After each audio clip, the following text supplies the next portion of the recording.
What would you do if you were alone in a field, venom pumping through your veins, lungs tightening with each breath in, no one was coming? Now imagine that the only person who hears your silent cry for help is a teenage boy. Dirt-streaked hoodie, scuffed sneakers, no place to call home. He could have walked away. He didn't. This isn't just a story about a wealthy man and a homeless kid. It's about courage born of pain, kindness with no agenda, and how a single night can rewrite everything. It began in the quiet stretch of back road between two nameless Tennessee towns, the kind of place where shadows stretch long over wheat fields, and even the wind sounds lonely. That night, two lives from opposite worlds collided not by chance, but by something deeper. One of them, Jackson Reed, had built a life from boardrooms and real estate empires. The other, a 16-year-old named Dante Cole, was just trying to make it through another night without freezing. Jackson had spent the last 3 hours driving without purpose, his Jaguar slicing through the dusk. The city skyline had long vanished behind him, replaced by fields rolling endlessly into the horizon. A multi-million-dollar deal had unraveled in a single morning. His investors had backed out, his lawyers had stumbled, and now Jackson Reed, the man who built half of Atlanta's skyline, felt the foundation beneath him crack. He pulled over without thinking, gravel crunching beneath the tires. Stepping out, he inhaled deeply. The air was cool, touched with the scent of hay and earth. He walked a few steps from the road, his leather shoes pressing down paths carved by wind and deer. In that moment, stripped of ambition and noise, Jackson closed his eyes. Then it hit. A flash of pain, sudden and violent, shot through his ankle like fire. He staggered backward, collapsed onto the earth. Breath caught in his throat. He looked down to see two swollen puncture marks in the tail end of a copperhead snake slithering off into the field. Venom. His heart pounded. He fumbled for his phone. No service. His leg throbbed. His chest tightened. He tried to stand. Failed. Fell again. Panic clawed at him. He yelled, a hoarse cry swallowed by the wind. The man who once signed billion-dollar deals now lay helpless in the dirt, alone and fading. That's when he heard footsteps. They were soft, hesitant, like someone who'd learned to walk quietly out of survival. A shadow moved across the edge of the wheat. A boy appeared. Skinny, tall, dark curls poking from under a hood. His sneakers were nearly shredded. He couldn't have been more than 16. "You all right?"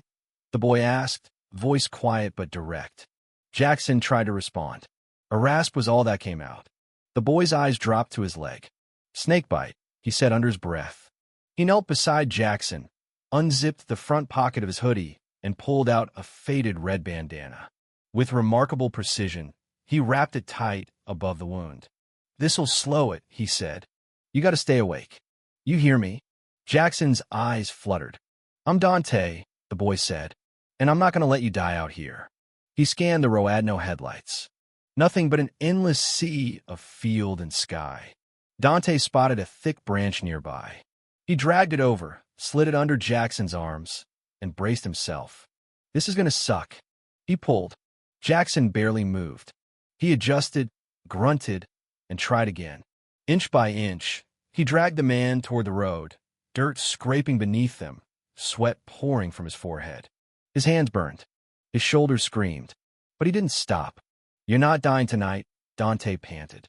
"Not like this." The sun had vanished completely. The road, still 20 feet away, might as well have been a mile. Dante's knees buckled. Then headlights. A truck. He dropped the branch, sprinted into the road, waving his arms, screaming. "Stop!" The driver slammed on the brakes. Tires shrieked. Gravel flew. A rugged man in his 50s jumped out. "What the hell?" "He's been bitten," Dante gasped. "Snake. Bad. Please." Without another word, the man-Tom rushed to Jackson. Together, he and Dante hauled him in a back seat. The truck peeled away, tires screeching into the night.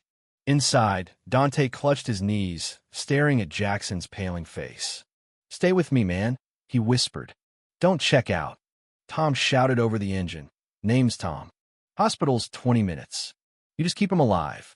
Dante grabbed a roll of duct tape from the dashboard, reinforced the makeshift bandage, and immobilized the leg. Jackson moaned, barely conscious. "You're gonna make it," Dante said, voice tight. Red lights flickered in the distance hospital. As soon as they stopped, Dante burst through the doors, shouting for help. "Snakebite. He's crashing." Paramedics came running. "Type. Copperhead, I think. 40 minutes ago." They didn't ask more. Jackson was gone in seconds. Dante stood frozen on the sidewalk, heart pounding, hands trembling. Tom stepped beside him. "You did good, kid." In the waiting room, Dante sat alone, hunched in a corner chair, hoodie soaked in sweat, hands scraped raw.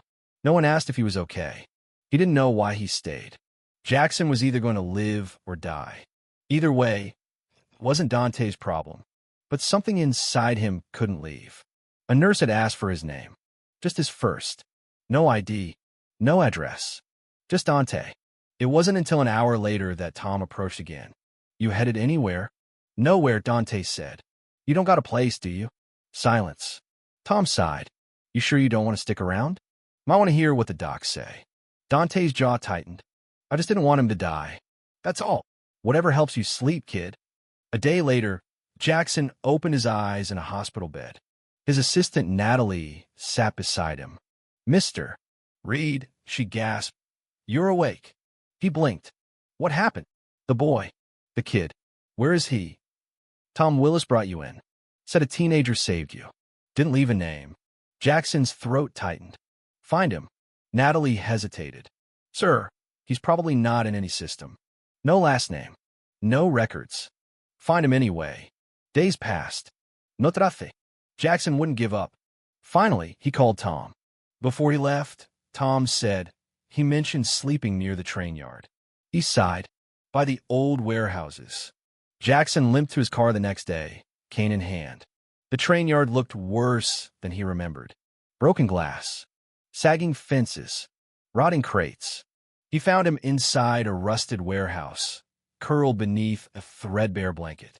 "Dante." The boy bolted upright. "What the hell?" "I had help," Jackson said. "I'm not here to hurt you. You're wasting your time." "Too bad," Jackson replied, "because I want something from you. I'm not for sale." "Good," Jackson said, "because I'm not offering money." "Then what?" "A place to sleep. Food. School. A shot." Dante scoffed. "You don't even know me." Jackson paused. "I grew up in a trailer outside Atlanta. My mom worked nights. My dad wasn't around. Someone helped me. That's how I made it. You remind me of him. The man who took a risk on me." Dante swallowed. "You think a bed fixes everything?" "No," Jackson said. "But it's a start. If I say no, I walk away. If I say yes, you come with me. And stop just surviving." Silence. Then, slowly, Dante stood. "Fine. But if this is a trap." "It's not." They drove back in silence. At the estate, Natalie met them at the door. "You went to the train yard?" "You're insane." Jackson nodded toward Dante. "This is him." Dante crossed his arms. "This him has a name." Natalie raised an eyebrow, smirking. "Good.